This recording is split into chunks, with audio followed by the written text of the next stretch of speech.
fossil fuels. We gotta kick out fossil fuels. Stop the pipeline. They want to keep us addicted. They want to keep us addicted. To oil. To oil. To gas. To gas. To coal. To coal. To nuclear. To nuclear. We are the sun.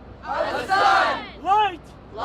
Revolution. We are going to march. To the hearing. For the Spectra pipeline. Right now.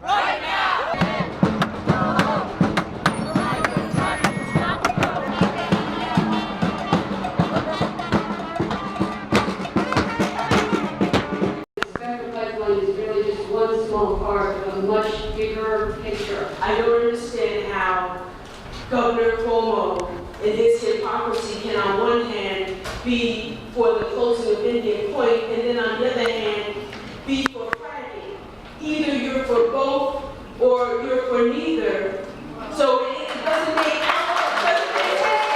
This is a project to give us 30 or 40 years of natural gas that will cost us our air, our land, and our water supply into eternity. My politics are probably middle of the road to leaning towards conservative. I work in the IT industry. I'm about progress. I'm about technical fixes. I'm about all sorts of, I'm about free trade and all sorts of things like that. And even I'm opposed to it.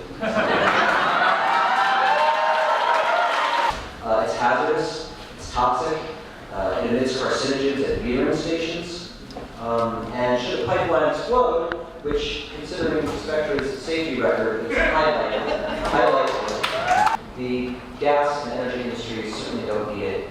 I think it's time worldwide to invest in alternative energy for its own sake.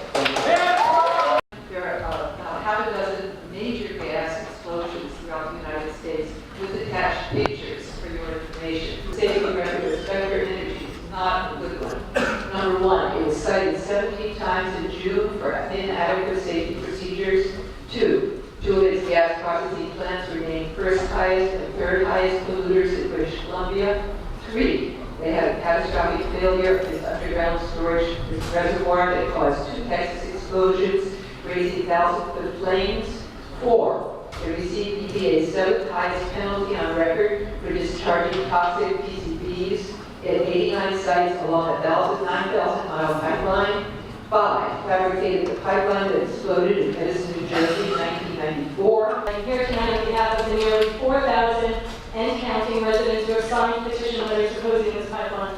You hold the lives of the people in this room in your hands. For many of us who doubt that this hearing is anything more than something that your agency, FERC, needs to cross off its list before proceeding to approve this pipeline, as you've already indicated you intend to do in the EIS. Why would we think that? Perhaps it's the way this community and the communities across the river have been left out of your equations.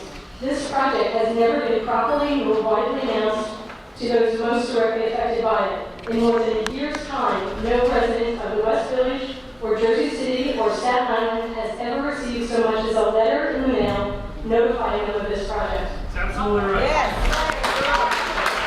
There was no notice in the newspapers, on the radio, or anywhere residents would have logically seen it. EIS makes the facile argument that dying in a pipeline explosion is far less likely than dying in a car crash. That is statistically true, since the chances of dying in a car crash are quite high. However, one car crash tends not to take out thousands of lives, destroy entire historic neighborhoods, or blow up the economy of a vital area. FERC has never stopped the pipeline from approval. All applications have been rubber stamped. After the final ruling, the only recourse is to sue in federal court, and that is the only way historically to stop a pipeline at this time. But we will stop. This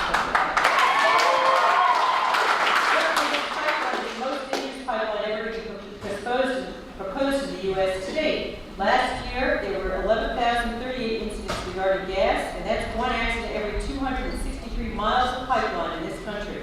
With the primary goal of creating a world market, the gas industry plans to export over 80% of the LNG, which is liquid natural gas, fracked from the Marcellus Shale, through this linchpin of a Spectra oversized pipeline, of which New York City has no need for. Only Con Edison has stated that it would only be using major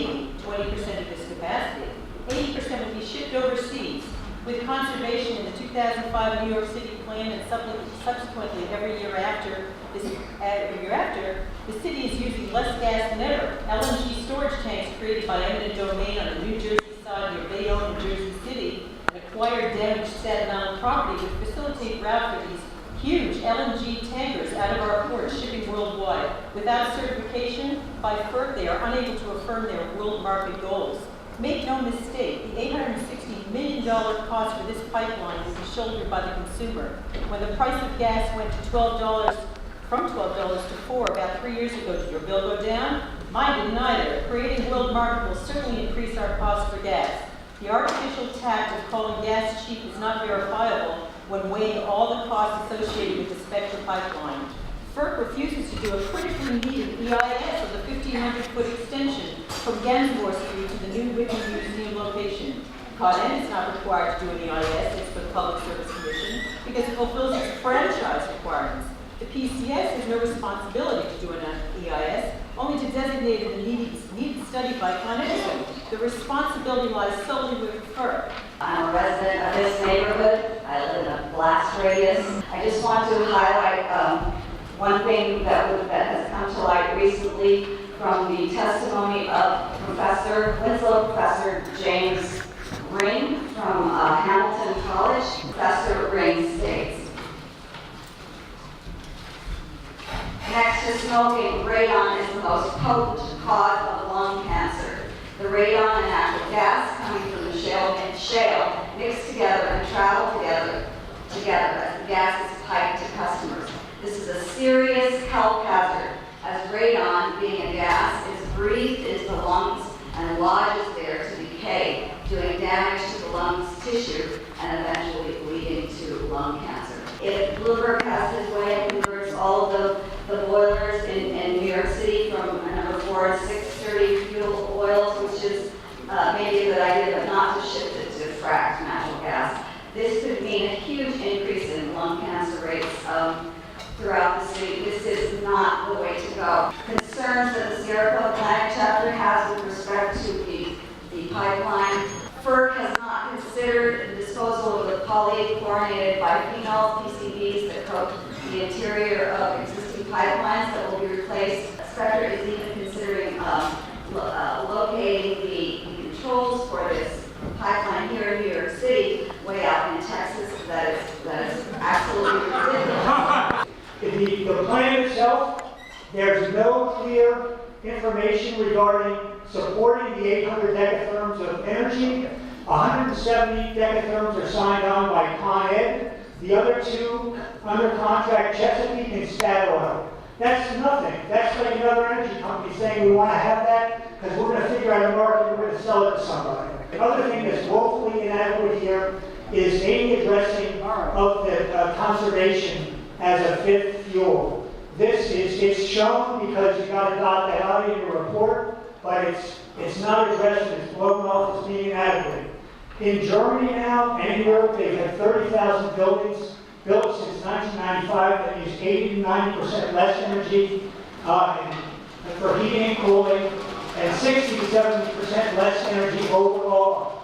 This is an available technology, as the House Institute. There are people being trained in the city today in Brooklyn, New York City, Manhattan. They're certified. They can do buildings like this right now. They can be retrofitted. In New York City, 60% of our energy use is in buildings. So I can tell you right now that whatever energy calculation was developed for this 800 decatherms, it's going to be way lower once we make any kind of reasonable effort toward conserving energy first and foremost.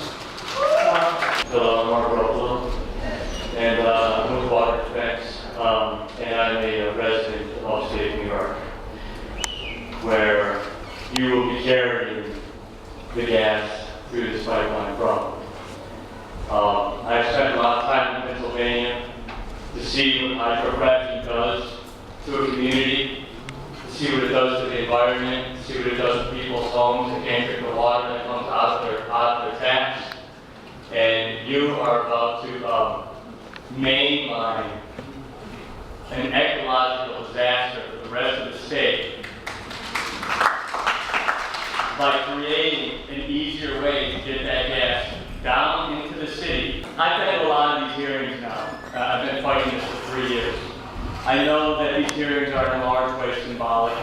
A lot of people show up to them. Nothing rarely ever gets done. So I'm going to try and get past you guys as bureaucrats and try to speak to you as a human being.